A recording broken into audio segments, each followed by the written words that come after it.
Chapter 31. Now the Philistines fought against Israel, and the men of Israel fled from before the Philistines, and fell slain on Mount Gilboa. Then the Philistines followed hard after Saul and his sons. And the Philistines killed Jonathan, Abinadab, and Malchishua, Saul's sons. The battle became fierce against Saul. The archers hit him, and he was severely wounded by the archers.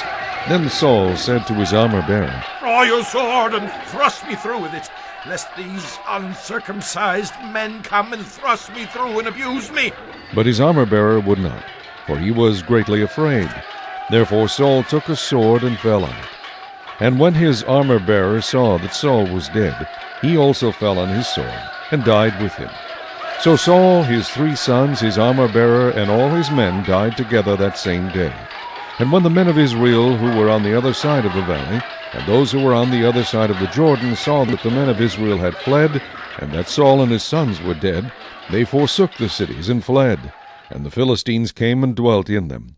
So it happened the next day, when the Philistines came to strip the slain, that they found Saul and his 3 sons fallen on Mount Gilboa.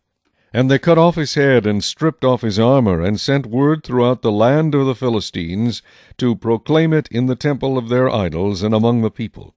Then they put his armor in the temple of the Ashtoreth, and they fastened his body to the wall of Bethshan. Now when the inhabitants of Jabesh Gilead heard what the Philistines had done to Saul, all the valiant men arose and traveled all night, and took the body of Saul and the bodies of his sons from the wall of Bethshan. And they came to Jabesh, and burned them there. Then they took their bones, and buried them under the tamarisk tree at Jabesh, and fasted 7 days.